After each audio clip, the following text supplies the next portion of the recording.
What are the best wineries in Tuscany? What are the best places to visit, go wine tasting? There are the castles, which are very nice. There are the wineries, which are a bit more traditional, the more modern ones. All of them near the Chianti region, near Florence, Siena. How to get there, what to do. It's a really nice video, guys, summarizing everything you need to know in order to make your itinerary and get to know the coolest wineries in Tuscany, guys. So let's go, no winding up.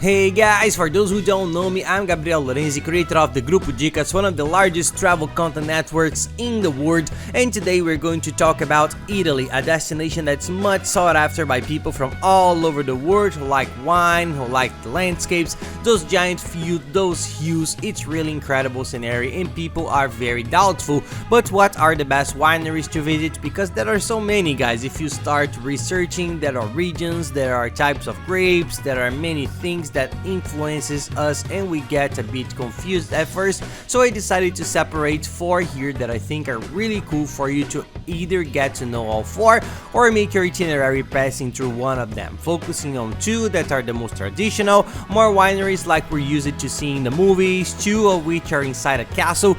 They're very nice traditional little castles. It's a very different experience too, and I'll give you all the tips. Most of them are close to Florence because most people who visit Tuscany use Florence as their base, and they're also close to Siena. Siena, I think, is the second coolest city to base yourself in after Florence, and there's a video I made on the Tuscany itinerary. Watch it there, it's very good. It's the perfect itinerary through Tuscany, and we explained that we stayed in Florence and Siena because they are 2 different bases and you can get to know both regions, but I'll give you all the tips you need to get there from either one of these 2 cities or any other city in Tuscany. So give us a like, guys, subscribe to the channel because that really helps us a lot, and buckle up.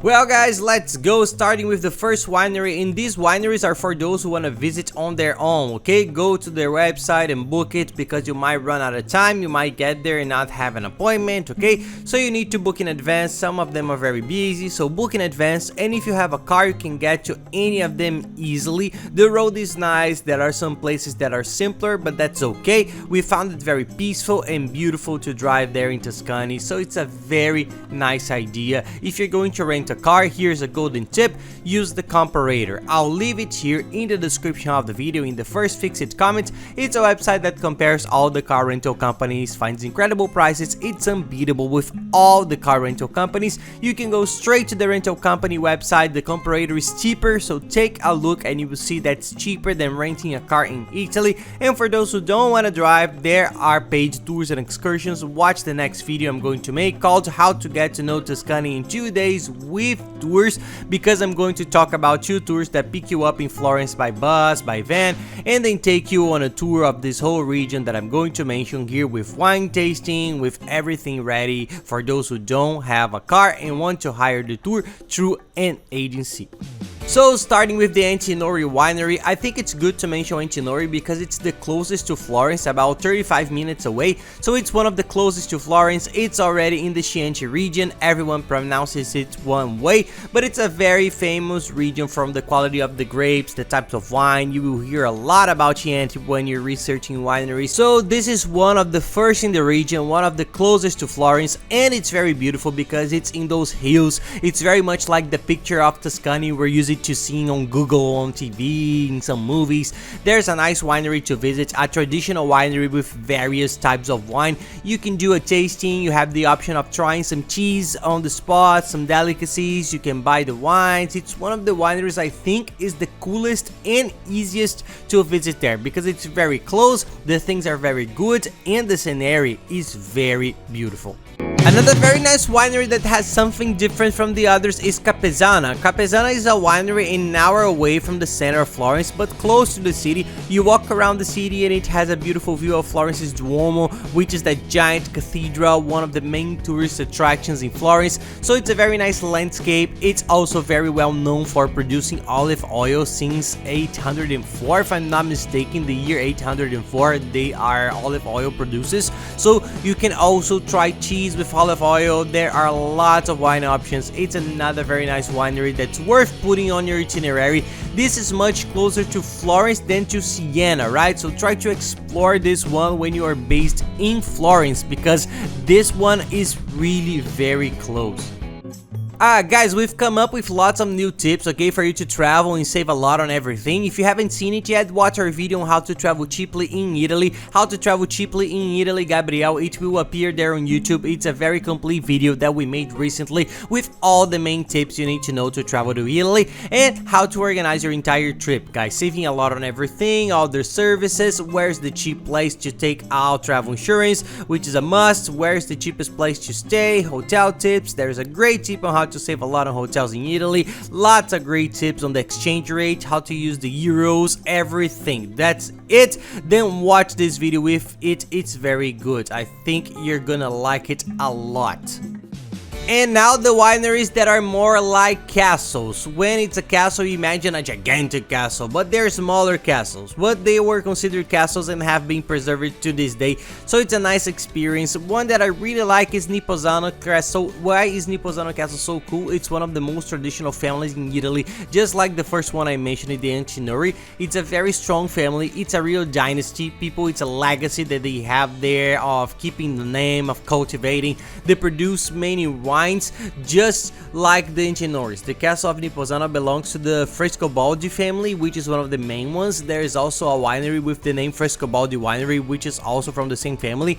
They are huge, and there are lots of great options there for you to explore. It's in the middle of nowhere. You see lots of plantations, wine plantations, and the castle in the middle. I think it's a really nice experience too. It's 45 minutes from Florence and almost the same time as Siena, but it's a place that I think it's really nice for you to visit. And guys, since we're talking about the wineries, the question I get the most is, Gabriel, they have some kind of law there. What do I do? I'll be driving. Do I go to the wineries?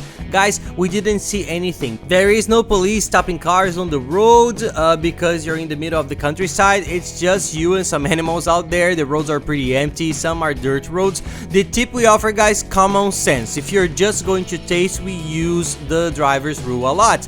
There were 4 of us, and each day one of us would take over the driving, then we'd just have a drink at first, then have lunch, I'd take a break so as not to cause any damage or problems during the trip. And perhaps my favorite winery in Tuscany, the Castello di Brolio. The Castello di Brolio is very cool because it was the first winery to produce Chianti in Italy, the Chianti wine of their region. So it's very historic, it has a great history, it's important behind it. And in addition to the production, the castle itself is already a tourist attraction worth seeing. When you go on the winery tour, when you book it, you get a guided tour of the castle, so you will learn all about the history of the castle, what it's like inside. And then there's the wine tasting. You can eat, there's everything to sell afterwards, gifts. It's a very nice tour. It's another very traditional Italian family, so I think this is the coolest one to visit, in my opinion. Okay guys, it was the coolest, but it's the furthest from Florence. It's an hour and 29 minutes from Florence. Wow, I was exact. It's because I put it into Google here to check. It was more or less that. I remember it was an hour and a half from Florence, and from Siena it's closer, okay, 35 minutes. So if you're already planning to base yourself in Siena for a few days, you can take advantage of this base and visit this winery, which is closer to Siena than to Florence. Guys, you've seen that Tuscany needs a lot of planning because there is so much to see. If you're still confused about which cities to visit, watch our video. I'll leave it here at the end afterwards, guys, but just type in perfect Tuscany itineraries, Gabriel, and put it on YouTube. We talk about the main itineraries so you can get to know the coolest towns.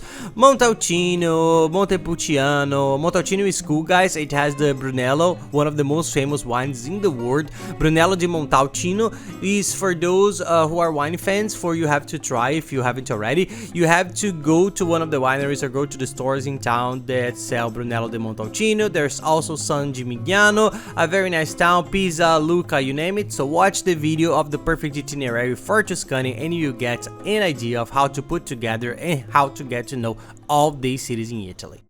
And that's it, guys. I hope you liked the video. If you like it, please don't forget to give us a like and subscribe to the channel, because that really helps us a lot. And don't miss the other videos, which are very good. I'm going to highlight the one on how to travel cheaply to Italy, which teaches you how to organize your trip in one piece, saving a lot on everything and with all the tips you need to have a great trip without any problems. And here's the playlist with all the other videos for you to watch. Thank you very much, guys, and have nice trips.